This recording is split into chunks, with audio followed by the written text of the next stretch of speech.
اعوذ باللہ من الشیطان الرجیم، بسم اللہ الرحمن الرحیم۔ لائف ویو اسرار قریشی کی ایک اور نشست کے ساتھ میں حاضر ہوں۔ اللہ پاک مجھے اچھی بات عطا فرمائے اور اس بات کو آپ تک اچھے طریقے سے پہنچانے کی توفیق عطا فرمائے، آمین۔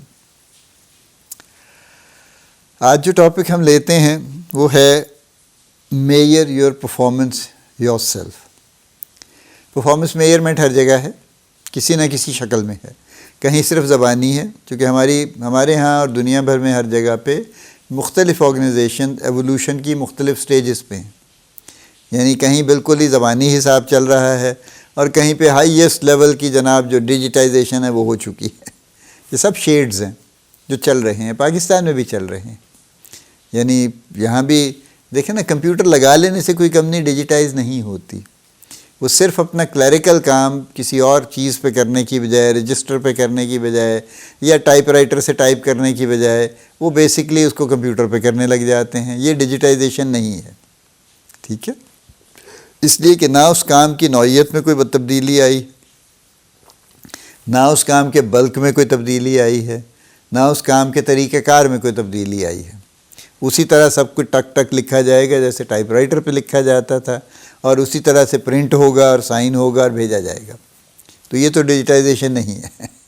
ہاں البتہ اگر وہ سافٹ فارم میں چلے جائیں اور اس طرح سے لکھنے کی بجائے ای میل لکھنا شروع کر دیں، اور میں ابھی بھی بہت سی ای میل ایسی دیکھتا ہوں جس میں ای میل میں ایکچولی اٹیچمنٹ ہوتی ہے، یعنی وہ پہلے ایک کاغذ بناتے ہیں، اس کاغذ کو سائن کرتے ہیں، پھر اس کو اسکین کرتے ہیں، اس کو ای میل سے اٹیچ کرتے ہیں، اور پھر یہ کہتے ہیں کہ جی پلیز سی دی اٹیچمنٹ۔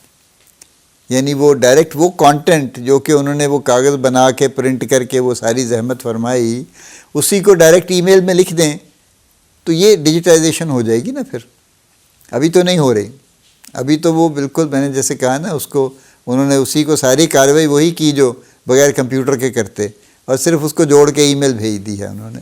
کہنے کا مطلب یہ ہے کہ جو آپ کی پرفارمنس ہے اس کو میئرمنٹ کا بھی یہ مختلف بات یہاں سے شروع ہوئی تھی نا، کہ کہیں تو صرف زبانی چل رہی ہے کہ ہاں بھئی ہاں میرا خیال ہے اچھا کام کرتا ہے جی یہ، اور وہ ظاہر ہے زبانی کلامی ہیئر سے کے اوپر فیصلے ہو جاتے ہیں، ہاں جی بڑا اچھا ہے جی، اس کو جو ہے نا پروموٹ کر دیں جی، اس کو سر یہ اس کی انکریمنٹ اتنی کر دیں سر، یہ بڑا اچھا کام کرتا ہے۔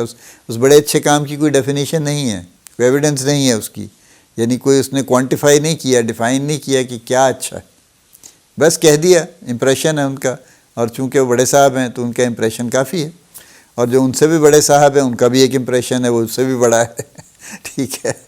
وہ کہہ دیں کہ نہیں یار نہیں، مجھے تو میں تو وہ دیکھو نا فلاں وقت پہ اس نے یوں کیا تھا، اس کا مطلب بیکار ہے۔ اب وہ بیچارے نے اگر کچھ کر دیا تھا تو اب ساری عمر اس کے اوپر اس کا لیبل لگا رہے گا، اور وہ تو خیر وہ پرفارمنس، بہرحال کچھ لوگوں نے پھر اس کے بعد پرفارمنس میئرمنٹ کے مختلف ٹولز جو اویلیبل تھے انٹرنیشنلی وہ انہوں نے کچھ اپلائی کرنا شروع کر دیے، کسٹمائز کر لیے اپنے حساب سے۔ ایم بی او آ گیا، بڑے سال پہلے پرانی بات ہے، مینجمنٹ بائی آبجیکٹیو۔ پھر وہ اس کے بعد پھر کے پی آئیز کا کانسیپٹ آ گیا، پھر کے پی آئیز چل رہے ہیں، کہیں چل رہے ہیں کہیں نہیں چل رہے، لیکن اس کی کوئی نہ کوئی فارم چل رہی ہے، یعنی کسی نہ کسی شکل میں جو آرگنائزڈ کمپنیز ہیں وہاں پہ پرفارمنس میئرمنٹ اور پرفارمنس مینجمنٹ پہ کوئی نہ کوئی گفتگو ضرور ہے۔ تو وہ تو ان کی گفتگو ہے، ٹھیک ہے؟ یعنی جہاں پہ اپریزل ہوتا ہے وہ چاہے 6 منتھلی ہے وہ تب بھی ہوگا، اور اینول ہوگا تو فائنل سال بھر کا ہوگا۔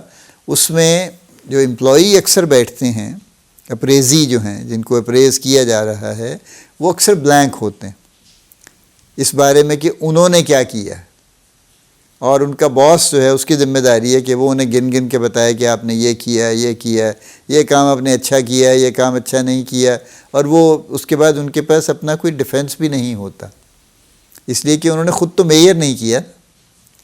اگر وہ خود اپنی پرفارمنس کو میئر کر رہے ہوتے تو پھر تو وہ خود سے بتاتے، اور ایکچولی اپریزل کی اسپرٹ یہ ہے کہ پہلے امپلائی اپنا اپریزل خود کر کے شیئر کرے، پھر اس کا باس اس کو اپریزر اس کو ریوائز کرے، ریویو کرے، اور پھر ایک ڈسکشن کریں، اور اگر اپریزر کچھ چیزوں سے ایگری کرتا ہے تو ایگری کر لے، فوری طور پہ اسی کو ایکسیپٹ کر لے، اگر کچھ چیزوں سے ایگری نہیں کرتا تو اس پہ ایک ڈیبیٹ کر لیں، ایک ڈسکشن کر لیں تاکہ یا وہ ایگری ہو جائیں یا یہ ایگری ہو جائیں، اور اس کے بعد دونوں اس کو سائن کر دیں. لیکن اتنے لمبے بکھیڑے میں کون پڑھے؟ ٹھیک ہے، جو بڑے صاحب ہیں، جو اپریزر ہیں، وہ بڑے صاحب جو بھی ہیں، مطلب وہ کسی بھی لیول کے صاحب ہیں، وہ بڑے صاحب ہی ہیں وہ.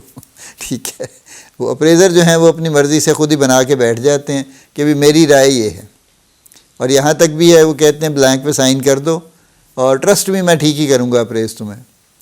تو وہ اپریزل سے کوئی پرپز حاصل نہیں ہوتا. اپریزل سے مراد اکاؤنٹیبلٹی نہیں ہے، صرف اکاؤنٹیبلٹی کی بات تو ہم الگ کریں گے.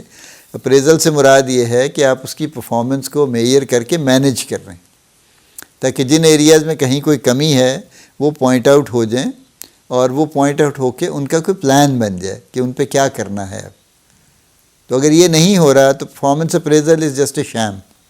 ایک ایکٹیویٹی ہے، ایک کارروائی ہے جو چل رہی ہے اس لیے کہ وہ لکھی گئی ہے، وہ کتاب میں لکھ دی ہے، وہ کمپنی کے چارٹر میں آ گئی ہے کہ جی یہاں اپریزل ہوا کریں گے، اور ان سے کچھ نکلے گا یا نہیں نکلے گا. اور وہ بہرحال ہر اپریزل کے بعد پھر ایک تو اپریزل سے پہلے ہر اپریزی انتہائی پریشان ہوتا ہے کہ پتہ نہیں کیا ہوگا بھی کل کو اپریزل میں میرے. اور دوسرا یہ کہ most of the employees are dissatisfied after appraisal, کیونکہ ان کے خیال میں ان کی اپریزل اس طرح سے نہیں کی گئی جیسے کرنی چاہیے تھی. they were not appraised the way they thought they should have been actually. تو اس لحاظ سے ظاہر ہے پھر یہ پرفارمنس تو پھر کہیں پہ اس طرح سے مینیج نہیں ہو پاتی. تو اس ساری گفتگو کا مقصد یہ ہے کہ میں آپ کو یہ کہہ رہا ہوں کہ آپ اپنی پرفارمنس کو خود میئر کرنا شروع کر دیجئے اور ریکارڈ کرنا شروع کر دیجئے. چونکہ جب آپ 6 مہینے بعد بیٹھتے ہیں یا ایون 3 مہینے بعد بیٹھتے ہیں، سب چیزیں آپ کے ذہن میں نہیں ہوتیں. So make a record of things. یہ واقعہ ہوا ہے، آج ہوا ہے، اس کو آج ریکارڈ کیجئے. جو آپ کی آج کی اچیومنٹ ہے اس کے جو بھی ایلیمنٹس ہیں ان کو آج ریکارڈ کیجئے، اور یہ سب ریکارڈ اپنے پاس رکھیے، اور اپریزل کے وقت پہ یہ سارے کا سارا پیش کیجئے. کیونکہ یہ پھر ارفیوٹیبل ایویڈنس ہو جاتی ہے نا، یہ ایسی ایویڈنس ہے جس کو ایزیلی ڈینائی نہیں کیا جا سکتا. تو پھر آپ کا اپریزل اچھا ہوگا. لیکن اگر آپ کو خود اپنی پرفارمنس میئر نہیں کر رہے، اگر آپ کو کرنی نہیں آتی، آپ کو خیال نہیں آیا میئر کرنے کا، آپ کو یہ اس کی امپورٹنس نہیں سمجھ آئی، تو پھر آپ کے ساتھ اچھا بھی ہو سکتا ہے نہ بھی اچھا ہو. اور جیسے میں نے کہا نا، زیادہ تر لوگ اپریزل سے پہلے سخت پریشان ہوتے ہیں اور اپریزل کے بعد غیر مطمئن ہوتے ہیں. تو اس سے بچنے کے لیے ضروری ہے نمبر 1، اور نمبر 2 اپنے کریئر گروتھ کے لیے ضروری ہے. آپ کی اپنی بھلائی ہے اس کے اندر، آپ کا اپنے کیریئر کے لیے اس میں بڑی امپورٹنٹ بات ہے یہ کہ آپ اپنی پرفارمنس کو خود میئر کریں. اس کا سب سے بڑا فائدہ یہ ہوگا کہ آپ کی پرفارمنس خراب نہیں ہوگی، آپ کی نظر میں رہے گی ہمیشہ، اور آپ اس کو ہمیشہ بہتر رکھیں گے. دوسرا یہ ہوگا کہ آپ کے پاس ایک ریکارڈ بلڈ ہوگا جو آپ پریزنٹ کر سکیں گے. تیسرا یہ ہوگا کہ چونکہ آپ یہ کر رہے ہیں اور آپ اپنی پرفارمنس کو کوانٹیفائی کر کے جسٹیفائی کر رہے ہیں، لہٰذا آپ کی گروتھ دوسروں سے بہتر ہوگی. تو یہ 3 میجر فائدے ہیں جو کہ آپ پرفارمنس اپنی خود میئر کر کے ان سے حاصل کر سکتے ہیں. سو اس کو آج سے شروع کر دیجئے، اگر آپ نہیں کرتے آج سے شروع کر دیجئے اور اس کو جاری رکھیے. میں پھر ایک بات کہہ دوں، یہ سب باتیں وہ ہیں جو میں نے سیکھی. ایسا نہیں تھا کہ میں شروع سے کرتا تھا، یہ ہمیشہ میں نے کی ہیں اور میں نے بڑا کمال کیا ہے، ایسا نہیں ہے. بہت ساری چیزیں ہم نے بھی ہارڈ وے سیکھیں، نہیں پتہ تھا، نہیں سمجھ آئیں، غلطیاں کیں، بھوتی بھی، پھر اس کے بعد ظاہر نقصان بھی اٹھائے، ایسا نہیں ہے. تو لیکن یہ کہ ہر غلطی سے، ہر نقصان سے کوئی سیکھا ضرور، پازیٹیولی سیکھا، نیگیٹیولی نہیں سیکھا اس سے صرف. ٹھیک ہے نا، ایک نیگیٹو تو ہارڈ وے نہیں ہوتا ہے نا کہ gradually become more and more emotionally dissatisfied, اور پھر ہم نیگیٹو ہوتے چلے جاتے ہیں اور ہر بات میں ہمیں خرابی نظر آتی ہے. ہم کہتے ہیں یار یہ ہے ہی ایسا، سسٹم ہی خراب ہے، یہ ٹھیک ہی نہیں ہو سکتا. ٹھیک ہے، تو ایسا نہیں ہے.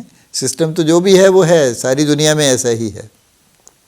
ہم سسٹم کے ذمہ دار نہیں ہیں، میں اور آپ، نہ ہم اس کو درست کرنے کا جھنڈا اٹھا کے پھر رہے ہیں. ہم اپنا معاملہ ٹھیک کر رہے ہیں. ٹھیک ہے، اور یہ قطعاً خود غرضی کی بات نہیں ہے. This is our own, everybody needs to protect their own interest. یہ کوئی خود غرضی نہیں ہے، یہ ذمہ داری ہے بیسکلی. خود غرضی وہ ہے کہ آپ اپنے حق کی خاطر دوسروں کا حق مار لیں. وہ خود غرضی ہے. اگر آپ اپنے حق کو خود پروٹیکٹ کرتے ہیں اور اس کو آگے لے کے چلتے ہیں تو یہ ذمہ داری ہے, یہ خود غرضی نہیں ہے. Be very clear on that actually. اللہ پاک آپ کو بڑی کامیابیاں عطا فرمائے. اللہ پاک آپ کا حامی و ناصر ہو, ہم سب کا حامی و ناصر ہو. آمین.